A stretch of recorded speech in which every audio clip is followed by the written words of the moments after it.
Olá pessoal, sejam bem-vindos a mais uma aula de ciências e hoje a gente vai retratar aí sobre os protozoários. Na aula anterior a gente estudou aí os protozoários de uma forma bem geral, a gente não especificou muito, né?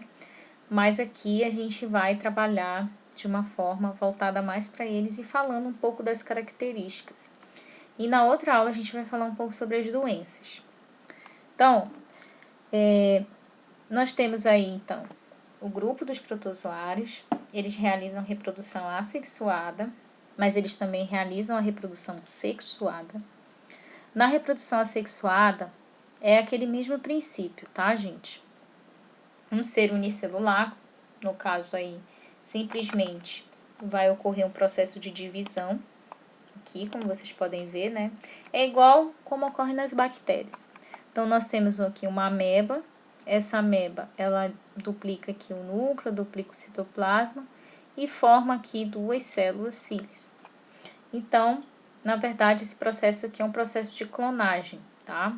Simplesmente, o processo de reprodução assexuada é um processo em que não tem gametas, tá?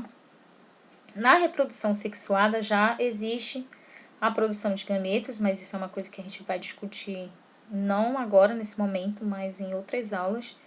No conteúdo de vocês do livro, ele não especifica muito essa reprodução, ele só fala que eles produzem gametas, tá? E que eles trocam material genético entre si. Como que ocorre essa troca de material genético? Nós temos aqui dois protozoários que estão juntos, tá? E eles vão trocar os micronúcleos, né? Como vocês sabem, os protozoários, eles não são, na verdade, uma célula padrão que a gente estudou anteriormente, né? Que tem a membrana plasmática, que tem o citoplasma, que tem o núcleo. Aqui nós temos uma célula em que essa célula de protozoários possui dois núcleos, um macronúcleo e um micro, tá? Então, o que acontece aqui? Simplesmente a reprodução assexuada ela é representada por um processo em que eles trocam micronúcleos e produzem gametas, ou seja, eles podem produzir aí um gametinha que mais na frente eu vou explicar como é que funciona esse processo. Então, vamos falar agora da forma de locomoção dos protozoários. Como que eles conseguem se movimentar? As amebas, elas se movimentam simplesmente como você pode observar aí nessa imagem, tá? Nessa imagem GIF. Há um movimento, tá? Em que ela estica o seu citoplasma e encolhe. E esse processo de esticar e encolher, ela consegue se movimentar. E você pode observar aí que a ameba ela não tem uma forma definida, ela é uma célula, é um ser unicelular, mas que simplesmente esse ser unicelular fica trocando de forma o tempo todo. Ou seja, né, conforme ela vai se movimentando, ela vai formando aí várias evaginações ali na sua membrana plasmática, fazendo com que ela mude de forma. E o que acontece aí quando ela forma essas evaginações aí, tá? Essas invaginações ela forma a partir do momento em que ela começa, na verdade, a procurar por alimento, tá? E aí ela começa a formar os pseudópodes. O que são pseudópodes, tá? Não se preocupe, eu vou ler aqui o que é pseudópode, mas eu vou explicar como que o pseudópode funciona. Então, a ameba usa os pseudópodes para capturar ou envolver a sua partícula alimentar ou um outro ser vivo. Essa partícula alimentar ela pode ser algas unicelulares, pode ser até mesmo outros protozoários, ou seja, ela pode se alimentar até mesmo de outras amebas ou de ciliados, por exemplo, que é um outro tipo de protozoário que eu vou explicar para vocês já já. Então, esse processo de pseudópodes aí que ela forma, né, os pseudópodes, é para ajudar no processo de fagocitose, que é, na verdade, o processo em que ela vai comer, que ela vai englobar uma partícula alimentar. Ó, aqui nós temos uma ameba, né, nós temos aí a membrana plasmática, citoplasma, né, o núcleo, nós temos aí o vácuo digestivo, e nós temos aqui um vácuo contrátil que serve para regular a questão osmótica da célula. Mas isso aqui é uma outra coisa que vocês não precisam entender nesse momento. Então, pessoal, o que que acontece aqui, ó? Aqui nós vimos que a amebazinha, né, tava ali tranquila, e aí ela começou a formar uma invaginação aqui, ó, tá? Quando ela forma essa invaginação aqui, ela forma os pseudópodes. Ó, pseudópode é isso aqui, ó. É como se fosse essas duas coisinhas aqui, ó, tá? E mais lá atrás, ó, no slide anterior, deixa eu voltar lá só para vocês verem. Pseudópode significa falsos pés, tá? É como se isso aqui fosse os pés da ameba, tá?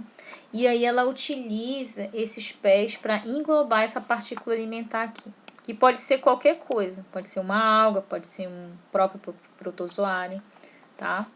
E quando ela está no nosso organismo, a ameba, né, ela acaba comendo algumas células nossas. Ó, ela engloba essa partícula e essa partícula vai lá pro vácuo digestivo, é digerida e aí alimenta essa ameba. Aqui nós vimos o desenho, tá? Como que acontece o processo de fagocitose, processo de digestão. Aqui é uma imagem real, ou seja, uma figura realmente ali acontecendo o exato momento em que a ameba ela faz aqui os seus pseudópodes, que como se fosse os pés dela, né? E aqui a gente vê essa invaginação aqui, ó, sendo formada. E aqui nós temos a partícula alimentar aí. Na verdade, essa partículazinha aí de alimento nada mais é do que um ciliado, tá? Que ela tá comendo, ou seja, é um outro protozoário, que eu vou já explicar para vocês o que ele é. Então, simplesmente esse ciliado aí tá sendo incorporado pela ameba. Então, pessoal, agora a gente vai falar dos ciliados. Ciliados é outro tipo de protozoários. Eles são chamados assim porque eles possuem um grande número de cílios. O seu corpo, né, celular, ele é coberto de cílios. Então, eles são assim. Ó, aqui a gente tem aí, ó, o citoplasma, né, e a gente pode ver aqui as atividades desse ciliado aqui, nesse citoplasma, tá? Os cílios, eles são bem fininhos, a gente quase não enxerga, mas aqui nessa outra imagem, tá? A gente consegue ver mais ou menos os cílios se movimentando, ó. Tá? E aqui nesse outro a gente vê os cílios também fazendo aí um balanço, tá? Aqui nessa terceira imagem aqui, a gente consegue ver aqui os cílios.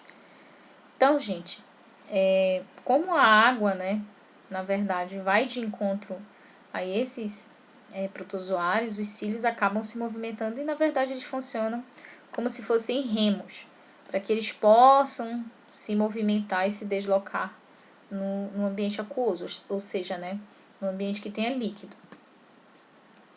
Então, a corrente de água provocada pelo movimento dos cílios também traz alimentos para esses protozoários, que podem ser até mesmo outros seres unicelulares. Protozoários que apresentam esse tipo de locomoção são classificados como protozoários, então, ciliados. Bom, agora a gente vai falar dos protozoários flagelados. Os protozoários flagelados, o próprio nome já diz, né? Eles se locomovem através de flagelos. Então, aqui a gente tem um corpo celular em movimento, aqui nessa figurinha aí em GIF. E a gente pode observar que o flagelo, ele se movimenta justamente para que o protozoário consiga mudar de lugar, ou seja, se deslocar. E a palavra flagelo, ela significa, tá, gente? Ela vem, na verdade, aí do latim flagellum, que significa chicote. Bom, entre os flagelados nós podemos citar o trypanossomo. A gente vai falar um pouco sobre o trypanossomo, que é esse organismozinho aqui, tá? Você pode ver aqui que ele está bem emboladinho, mas aqui basicamente é a célula dele e aqui é o flagelo.